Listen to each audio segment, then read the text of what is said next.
Hey viewers, my name's Cara. I'm your Tuesday host on the Pagan Perspective, and I would like to say happy 2nd birthday to the Pagan Perspective collab channel, and also happy 21st birthday to me. But mostly happy anniversary to the collab. Once again, thank you all for being here with all of us. Thank you for contributing to the channel, either by having been a member currently or in the past, or by giving us topics and suggestions and questions to answer, or by doing video responses or leaving comments, or any way that you interact with us. Thank you so much for doing that. We could probably come up with topics on our own, but it's not really as fun that way, and at least this way we know what you want us to talk about. So thank you very much. I am driving back from school this morning. I was at school for the past couple of days working stuff out and visiting people, so I am driving back home this morning to get my new license, because now it has to say that I'm over 21, and have some birthday cake and stuff at some point today. I don't really know. So I'm driving home, and on my way I stopped to recycle.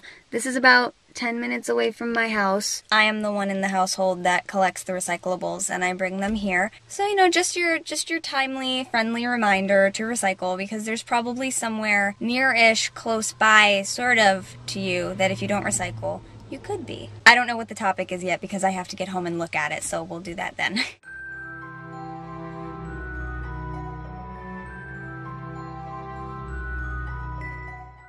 Okay, hi again viewers. I have the topics now. So we are talking about wands and wood in magic, and also our opinion of the right and wrong correspondences, and if there's any danger in doing things incorrectly. So the first question is from Time with Time, and they said they have done some research on different types of wood in magic, and they're just curious about our opinion of it. And first I would like to say that I really like Cole's advice from yesterday to just do some research and see what different sources say are the correspondences for different types of wood, because there are different things from source to source, and I think there are some things that every source is going to say. Like he said, apple being used for love and compassion and things like that kind of magic. I think most sources say that because sources agree that this symbolism of apple has to do with love and fertility and things like that. Trees like oaks and cedars and redwoods, being big, strong trees, are probably going to have something to do with strength or protection. And Cole also talked about willow being used for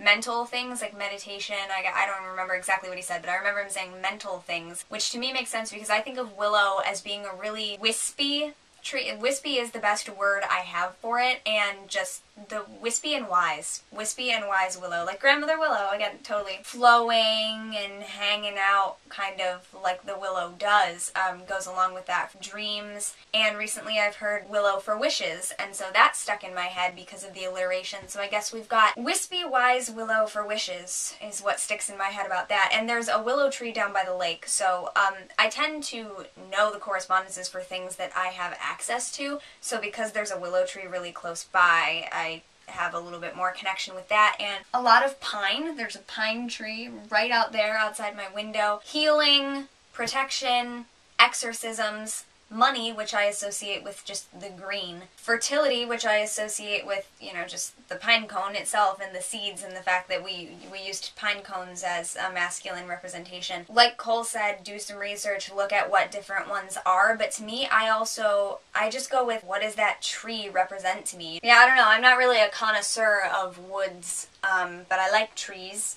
The second and third, really, questions come from Cyborg Slayer Nyla, and their first question was, have you ever made your own wand? What did you do to complete it? I've heard a lot of different methods to making them. I have never made my own wand because I don't use a wand. I don't use a wand or an athame currently in my practice. I have a wand that was given to me as a gift by my mother. I don't use it. I don't really have a connection to it. I like it. It's pretty, but I don't have that strong of a connection to it right now, so I will probably end up passing it on. When I was a kid, I used to make wands, but instead of actually whittling down a stick, I would go and find a stick that was already tiny and kind of pointy, and then if anything, I would sand it down the rest of the way, but mostly I just found a stick that was about that long. As for finishing it, I am a big fan of paint and drawing or carving on things, and ribbon, either wrapping the handle with ribbon or tying ribbons on it. And then also, I didn't do this as a kid, but now I make jewelry, so I do a lot with wire and beads. So I would get some crystals wrapped up or something and, you know, wrap the end with wire or attach stones to it in some way. If you're really fancy and you have the thicker wand, you can hollow out the tip of it to put a crystal in it, and, you know, my mom could do that. My mom actually makes wands, but she makes them out of clay, so we haven't done any wood ones for sale yet. But we have the clay, which is very easy to mold and shape and make as fancy as you want, and you can stick crystals right in it, and you can use different colors, or you can paint it, and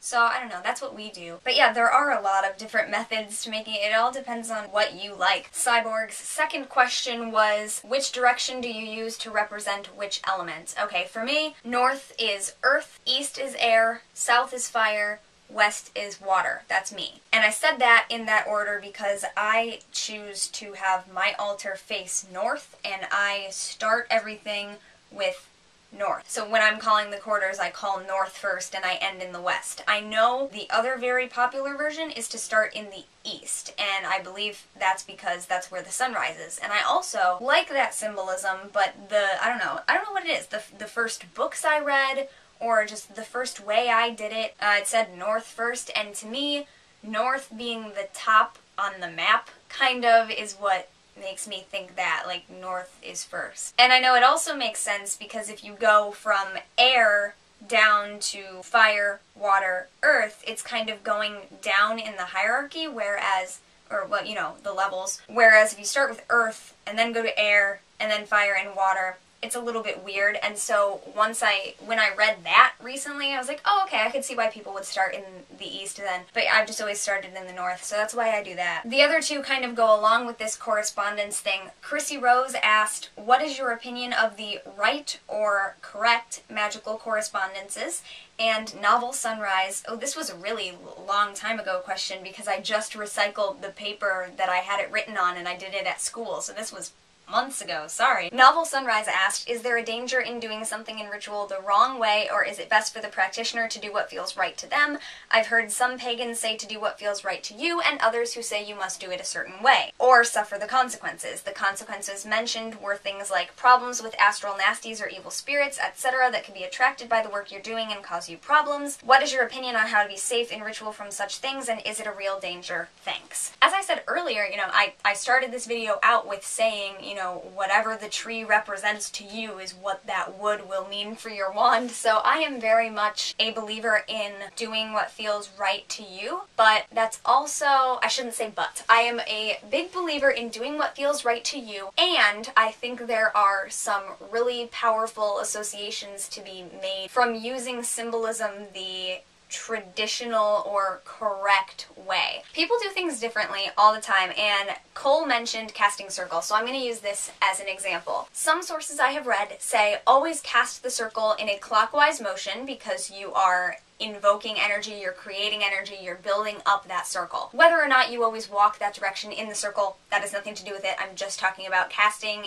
and opening. And then those sources say you should open the circle by moving widdershins, or Ayin words, or counterclockwise, because you're kind of rewinding what you've done and sucking it back up. So always cast it this way, always take it back this way, because you're building it up and then you're taking it back down. Other sources I've read recently, I think this was in the Goodly Spellbook, talks about if you're going to do magic in circle for building, like waxing moon type magic, building things up, prosperity, abundance, that kind of thing, cast your circle clockwise or sunwise. If you're going to do magic in the circle that is diminishing, getting rid of waning moon type magic, you should cast your circle widdershins to begin with. You should cast it counter sunwise to start your circle out with that diminishing, waning energy. And I had never heard that before, and I really like that idea, even though at first to me that sounded wrong. That sounded like, no, you're not casting a circle if you cast it widdershins, but it's how you use the symbolism. It's the way you use the reason that we do things. Sunwise is to build up, to get with that motion of the universe and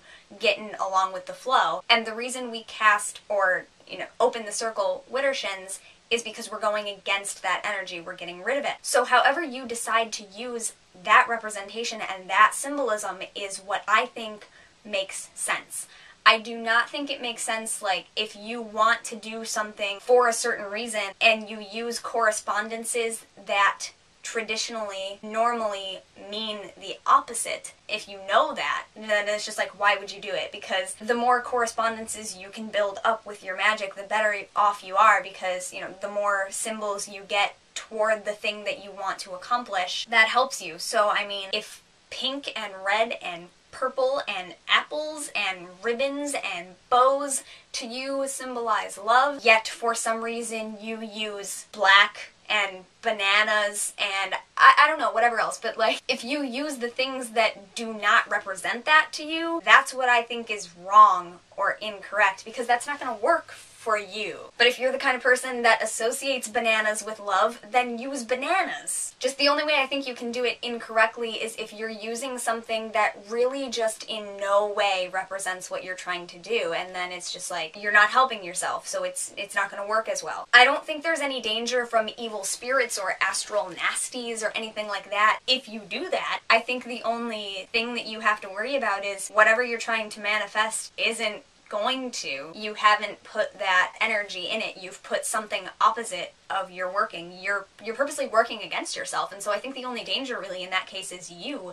I do think that evil or wrong energies exist. We talked about evil a while back, and I talked about, what, to me, what evil is. I do think there are very negative energies that can manifest from people, from situations, from things, and you don't want those in your circle, not because I think they're going to pose you a really huge nasty problem, but because I think that's working against you and it's getting you down and it's not going to help you. So I think there can be negative accumulations of energy, yes, but I don't think that comes from doing something the wrong way. I think that just, it might be outside circumstances. It might be that you came into circle thinking about something that's got you down and you're just building and building on that negativity, and that's just not going to help you. Things that I would do to avoid that is, that's why we cleanse. That's why we take the time to ground and center and get ourselves in that mental state where we're ready to work positively, we're ready to do what we're gonna do. You spit before you enter the theater, you leave your problems at the door. And then that's also the reason that people cast circle. Partially to be a good place where you can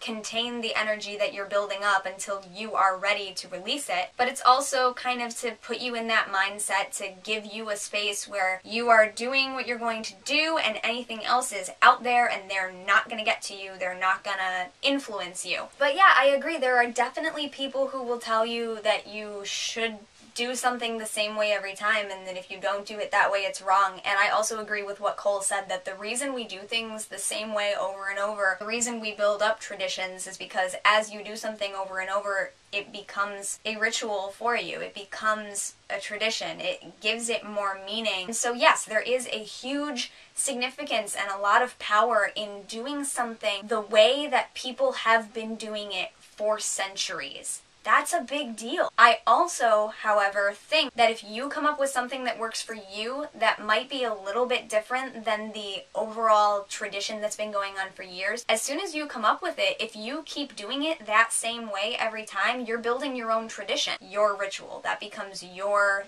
thing that you do. So yes, I think there are correspondences that are right because they just seem to go with that thing. They are that thing's symbolism, and I don't know, different people can view things in different ways. And I think there are also wrong correspondences, like a certain symbol can be wrong for a certain thing. Know what your goal is and know what things go along with that, and as long as you are going along with that and using the symbolism for what it is, then I think you're good to go. And I'm looking everywhere because I'm thinking and I'm trying to speak and I'm trying to get this video done so I can edit it, because it's my birthday and I'm still gonna sit here and edit a video for a few hours and get this up. So that's my video. Sorry it's probably really long. I hope I answered a lot of questions and entertained you maybe, or at least kept your attention, and I will see you guys in September, because the next 2 weeks are subs weeks. We're giving the regular members a couple weeks off. I'm going to be heading back to school at the end of this weekend, so next time you see me on this channel, I will be back at college. Thank you very much for watching. I will see you in September then. Blessed be. Bye.